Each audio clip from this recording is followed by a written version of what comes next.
Kalau ditanya HP flagship merek apa yang worth it dibeli untuk diri sendiri, saya yakin banget deh lebih dari 50% orang Indonesia itu top tiernya adalah iPhone atau Samsung. Ya nggak salah sih, emang siapa juga yang mau keluar duit belasan juta cuman buat HP China? Halo semuanya, Assalamualaikum, kembali lagi di Trend Gadget bersama saya Randi tentunya. Dan di video ini, saya akan ceritain ke kalian satu orang aneh yang rela beli HP flagship tapi bukan Apple dan Samsung. Ya, saya sendiri. Sebelumnya saya adalah iPhone user selama 4 tahunan dan bahkan ada beberapa Apple device lain yang rutin saya pakai. Ada iPhone 13, iPhone SE generasi pertama, MacBook Pro M1, dan iPad mini 5. Mungkin bisa dibilang saya itu udah 3/4 nyemplung ekosistem Apple kali ya. Dan selama 4 tahun itu sebenarnya saya juga minim keluhan pakai iPhone. Tapi yang namanya udah usia pakai ya, iPhone 13 saya itu udah makin boros baterainya. Terakhir saya tuh bisa ngecas 3-4 kali setiap hari, walaupun secara performa sih masih mumpuni banget. Nah terus di akhir 2025 kemarin mulailah bermunculan device-device baru atau rumor-rumor gadget yang mau rilis. Di antaranya adalah Google Pixel 10, iPhone 17, Samsung S26 yang baru muncul bocorannya, Xiaomi 17, Vivo X300, dan Oppo Find X9 ini. Jujur, di tahun ketiga pakai iPhone kemarin, saya itu udah mulai bosan ya sama desain HP, terutama dari Apple, yang memang mereka tuh punya ciri khas, tapi ya ngebosenin aja dan minim pembeda dari seri sebelumnya. Baru kemarin pas iPhone 17 series ya, yang mulai agak refreshing. Berbeda sama brand HP Android, terutama dari brand China ya, yang lebih variatif, ada yang tampilannya classy, ada yang unik kolaborasi sama anime atau game misalkan, walaupun kadang ada juga yang menurut saya agak aneh ya desainnya, ada juga yang gede banget modul kameranya, tapi tiap tahunnya tuh kayak seru aja gitu ngelihat tampilan yang berbeda-beda. Dari situ saya jadi sempat bingung ya pas mau jual iPhone 13 kemarin, HP selanjutnya mau apa nih? Stay di Apple device, which is iPhone 17 yang sekarang berasa banget upgrade fiturnya, atau balik lagi ke Android. Dengan catatan saya tuh mau stay aja di kelas flagship. Toh udah terbukti saya tuh bisa bertahan 4 tahunan tanpa gonta-ganti HP. Tadinya kandidat terkuat saya adalah Pixel 10 buat menggantikan iPhone 13, karena dulu kan saya juga sempet ya pakai Pixel 2 dan bertahan lama juga karena emang nyaman dipakai. Cuman pas dipikir-pikir kayaknya saya kurang berani deh ngeluarin duit gede buat barang yang nggak ada after sales resmi di Indonesia.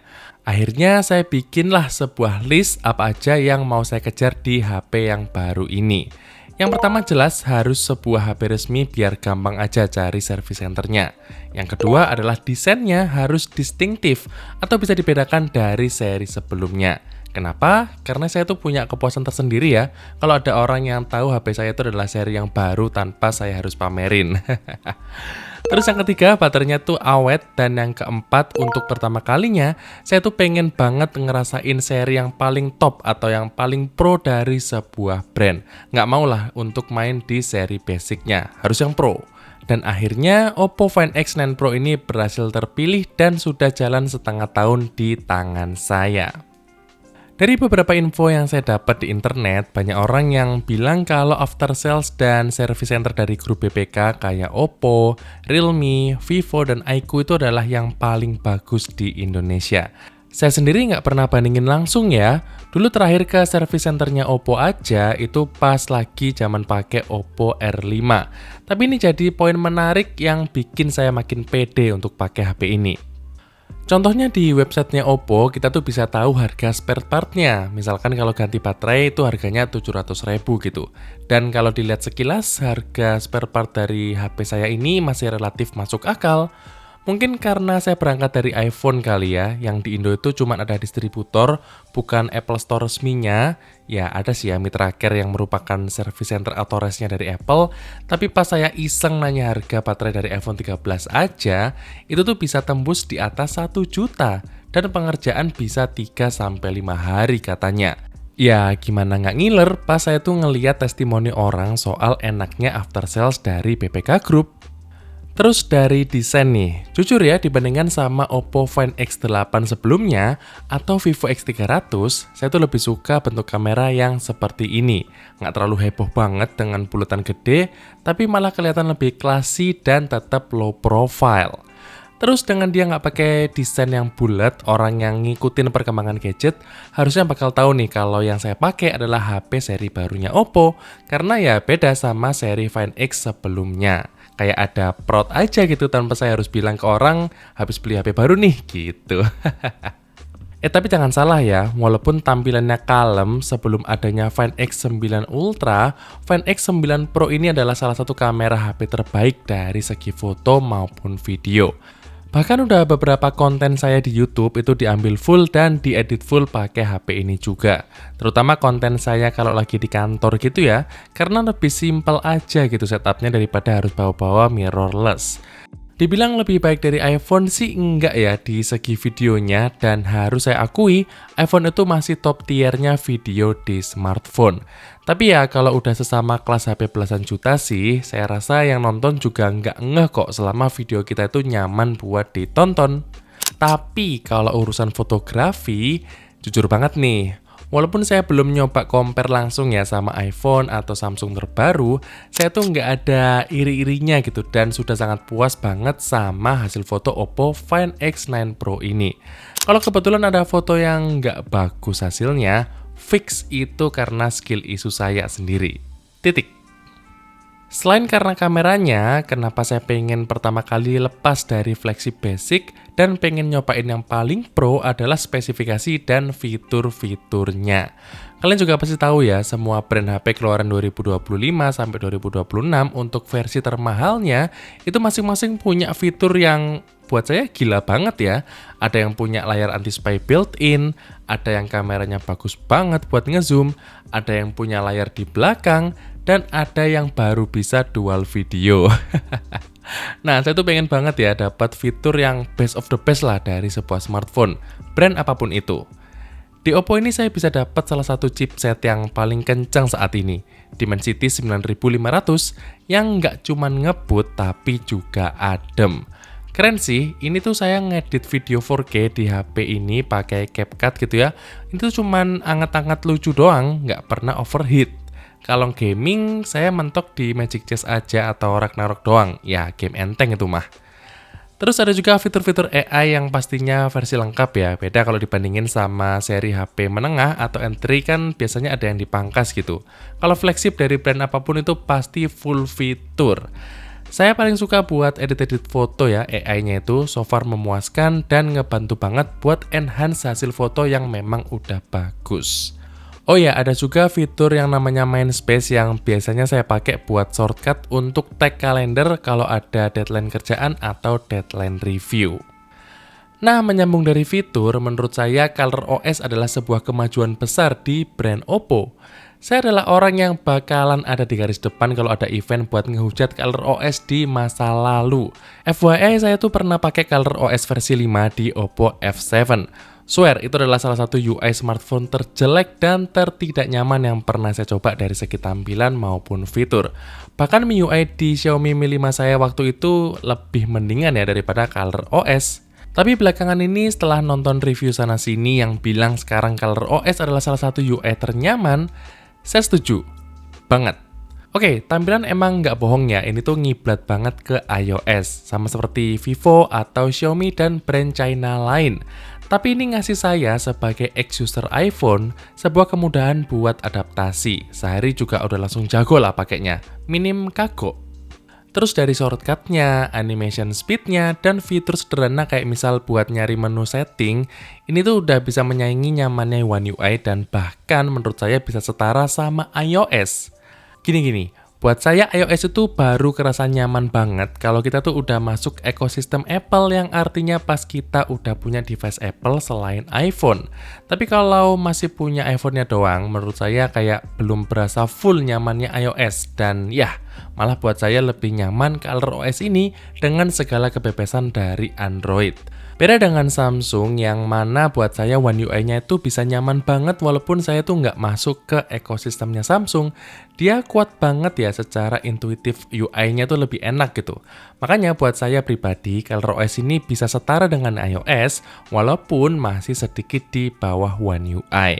Tapi ini pujian dari saya ya, karena asli deh buat kalian yang belum pernah nyobain device Oppo di tahun 2019 ke bawah, ColorOS itu jelek banget. Sekarang udah keren. Hehe. Terakhir, baterainya. Ini adalah daya tarik yang paling besar buat saya untuk nyobain Oppo Find X9 Pro ini. Bayangin ya, selama ini HP flagship itu cenderung mengedepankan fitur dan performa, tapi secara baterai itu relatif so-so aja. Nggak boros emang, tapi dibilang awet banget ya enggak. Kecuali mungkin kalau mereka punya seri Plus atau Max-nya gitu. Nah, si Oppo ini, even dari seri basicnya Find X9 biasa, itu baterainya udah jumbo banget di 7000-an mAh. Kalau seri Pro-nya ini malah di 7500 mAh. Dan nggak sekedar angka doang ya. Saya tuh bisa pede banget pakai HP ini dari subuh sampai tengah malam, atau bahkan subuh besoknya lagi tanpa ngecas. Dengan catatan tanpa gaming dan editing video di hari itu. Saya sendiri juga jujur nggak nyangka bakalan seawet ini. Feels-nya tuh kayak pakai HP yang performanya mentok kanan, tapi baterainya seawet HP entry level yang sejutaan gitu. Ya, bisa dibayangin kan ya. Dan ngecasnya juga cepet ya, sejam lebih dikit udah full untuk sebuah baterai 7500 mAh. Gila. Tapi ya, saya ini kan bukan brand ambassadornya Oppo nih. Sudah pasti saya akan cerita juga ke kalian suramnya pakai Oppo Find X9 Pro ini.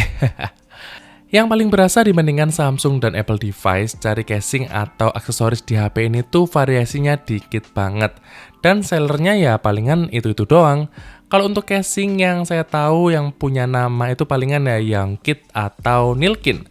Sisanya entahlah apa itu. Ini sih saya yakin ya, begitu keluar seri Find X10 atau apapun itu sebagai penerusnya, bakalan makin susah lagi deh saya cari aksesoris dari HP ini. Beda kalau misalkan kita lihat iPhone mungkin ya, yang kalau kita nyari iPhone series iPhone 7 atau iPhone SE gen pertama, itu ya masih ada aja gitu di marketplace. Yang kedua, karena ini saya nekat pilih varian Pro demi ngerasain spek HP paling canggih, dampaknya adalah saya jadi pakai varian HP yang ukurannya gede sekaligus berat. Asli sih, pakai HP ini tuh lama-lama capek banget dan sulit ya pakai satu tangan doang. Kayaknya next saya beli HP tuh bakalan balik aja lah ke compact version. Lanjut, ini mungkin nggak jadi kekurangan ya buat semua orang, tapi buat saya pribadi agak disayangkan. Kan saya tuh udah berharap ya dengan harga barunya 20 juta, itu saya bisa dapat spek dan fitur yang udah paling mentok kanan lah, paling all in gitu. Tapi ternyata masih ada potensi yang bisa kita unlock lagi dengan uang lebih, yaitu teleconverter kit, yang bisa bikin kameranya tuh ngezoom lebih jauh. Ya, keren sih buat ngonser misalkan, tapi ya kan jadi nambah duit lagi ya. Udah gitu desain casing dari kitnya itu kalau kita pakai malah nutupin lensa utama dan ultrawide-nya. Ya pokoknya ribet lah, nggak praktis gitu. Makanya saya nggak jadi beli deh itu kitnya.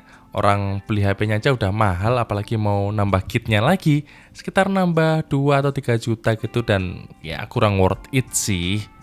Tapi overall ya, di luar semua kekurangan yang saya sebutin tadi, selama 6 bulanan ini saya puas pakai banget bareng Oppo Find X9 Pro ini. Saya nggak perlu jelasin full speknya ya di video ini karena udah banyak banget yang bikin, kalian bisa lihat. Tapi semoga dengan cerita saya ini sebagai user organik yang bener-bener pakai HP-nya sebagai daily driver, bisa ngasih insight ke kalian kalau zaman sekarang HP yang mahal tuh nggak cuman iPhone dan Samsung aja yang bagus. Semua brand juga bakal bagus sesuai dengan kebutuhan kalian. Memang ada dua hal sih ya yang cuman flagship iPhone dan Samsung yang punya. Yang pertama adalah gengsi kalau niat kita beli HP itu emang cuman buat pamer atau ngikutin tren doang. Dan yang kedua adalah harga jual kembali kalau kalian emang sering gonta-ganti HP. Kalau dua hal ini nggak penting buat kalian, berarti nggak penting juga omongan orang lain dan kalian tuh bebas buat pilih HP termahal kalian mau dari brand apapun. Oke, mungkin segitu aja ya cerita saya kali ini sama Oppo Find X9 Pro. Terima kasih buat kalian yang udah nonton video ini sampai habis maupun yang tidak. Jangan lupa like dan subscribe dan kita akan ketemu lagi di video berikutnya. Stay update!